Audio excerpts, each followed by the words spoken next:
Hey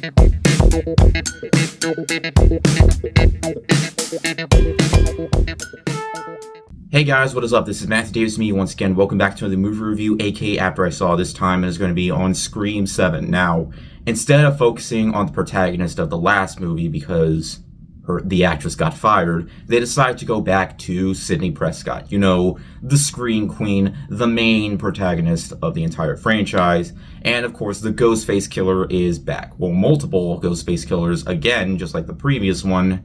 Of course, there's another one out there, and once again, we as the audience try to guess who exactly the Ghostface Killer is. If you're familiar with the Scream movies, you know exactly how it works. Killer, it could be anyone, and we think, and then hopefully have a satisfying conclusion when we do see the reveal.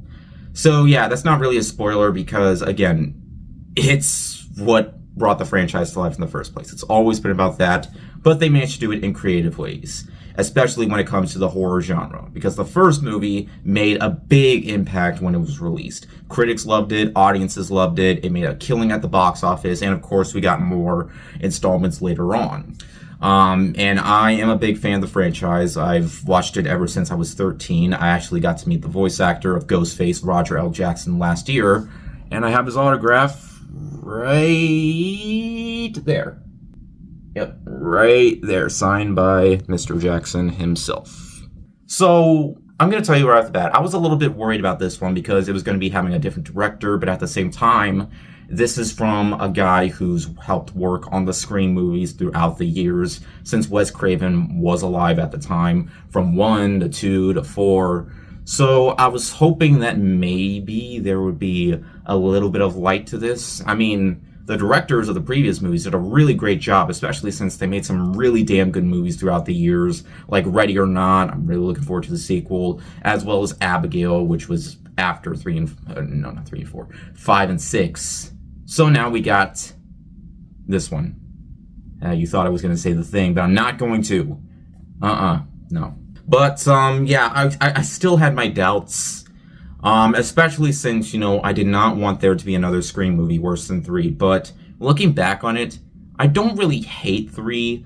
I just felt like it was a little bit underwhelming. Like, usually that's the movie I skip when watching the Scream movies again. But I don't think it's a bad movie. So that's why it pains me to say this. That movie's better than this. Yep. It's unfortunate that there would be a movie worse than that. And oh boy. Now, I'm just going to say right off the bat, this is not a half a star. This is not a 1-star movie. This is not as terrible as everybody's been making it out to be. I don't think it's a good movie, but there are good things in it that made a really good impression, specifically with the opening sequence that has been seen in the trailer, but as it expands here, it really had me connected in seeing where the franchise could go, or where the movie could go. Yes, it's mostly nostalgia bait, not just of the Stab movies, that have been seen throughout the movie, but of course Scream in general, particularly the first one. It's clear nostalgia bait, but at the same time, I thought it was inventive. But after that, it just got downhill. And it's not in the same sense where the first Scream movie had a great opening sequence and it just got better. But this one kind of did the exact opposite of that. In fact, as I was watching the movie, I couldn't help but feel like this kind of felt like a loose remake of the first movie because it has so many elements that will have you thinking, oh, this is just like from the first movie. And I'm not going to get into spoilers, but there was just so much of it that just had me thinking, okay, is this going to be one of those now? Because while the previous entries did have a bit of nostalgia to them, they still had inventive things going on in terms of requels and sequels to requels. I just thought to myself, okay, they've always tackled the horror genre. What are they going to do this time? Well, they do tackle it, but not in the same way. They tackle another subject, and yeah. Okay, so look.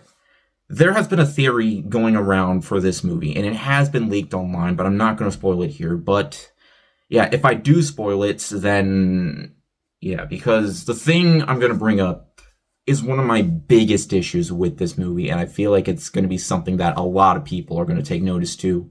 It's that there's been a theory going on, and in some cases, the theory that's been going on has kind of come true, if you know what I'm talking about.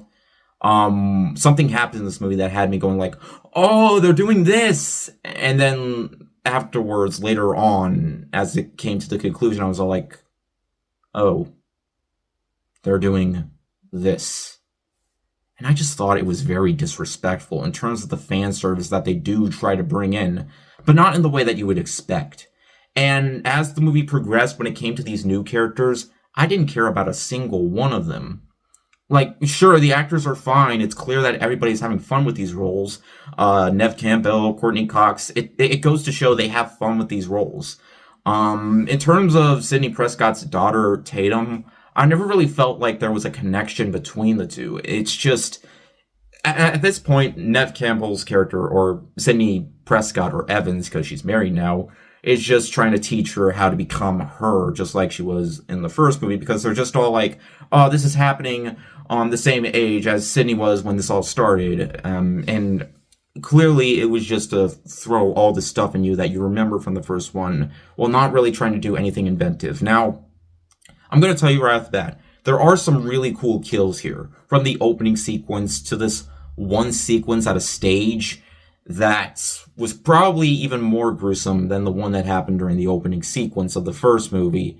And I was all like, okay, there are some cool kills here. There's one that happens at a bar later on that I also thought was pretty fun. It definitely had that Scream tone where it had very self-aware humor once in a while when it comes to its kills.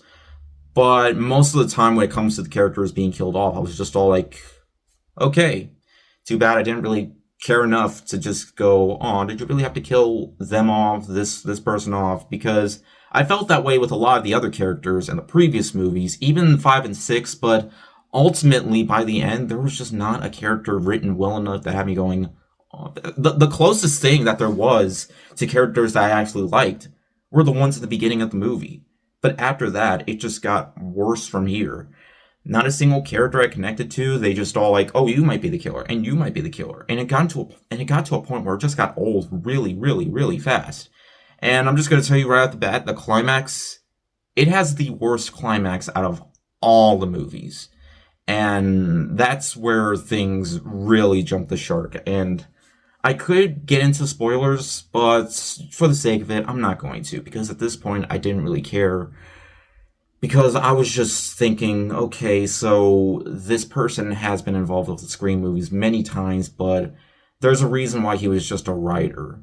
Because when you have people that actually directed other movies before, yeah, I was just thinking, okay, did this really need to continue on? I mean, they were pretty much trying to do a new trilogy with 5 and 6 and this one, almost in the same way Halloween did that, except I only liked one of the movies. This one, I only liked 2 of the movies, which, hey, that's not bad, but I was just hoping there wouldn't be a day where there would be a Scream movie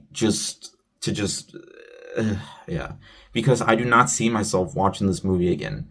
Now, it's clear that this movie is going to make money, but I feel like at this point, that's all the movie's going to do. Because people keep seeing these movies, there are going to be more of them. And I hope at this point, like regardless of the movie makes money, I hope it doesn't continue to go on, because it does have me scared if they're going to continue to go into this territory, because there was just so much in this movie that not only felt disrespectful, but also felt lazy.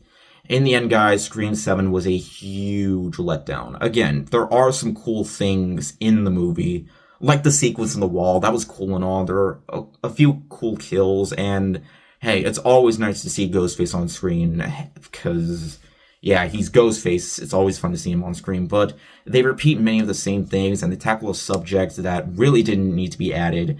It just ultimately felt like weak fan service, while also adding in some fan service that somewhat worked. But ultimately, by the end, it just felt like there was almost no reason to make this movie. It should have just stopped at the last 2 movies, or hell, it should have stopped at 4, but again, I thought 5 and 6 were great. So, I don't know what happened here. I guess the nicest thing I can say about this movie is that it's better than these. But you can see why I didn't do a skit for this one. Which is weird, because I didn't do a skit for the last movie, and I really enjoyed that, but you can see why this time. But thankfully, I heard the new Resident Evil game is supposed to be fantastic, so hopefully that'll make up for this. But yeah, I also want to thank you guys for giving me 9,000 subscribers, though as I upload this video, it might go down a little because sometimes that happens and then sometimes it'll go up. But I know soon, in like a few weeks, that it'll stay that way, hopefully anyways, unless I do something absolutely stupid that'll make me lose all my subscribers. But I don't tend to do that, okay? So I just want to say thank you guys for continuing to support.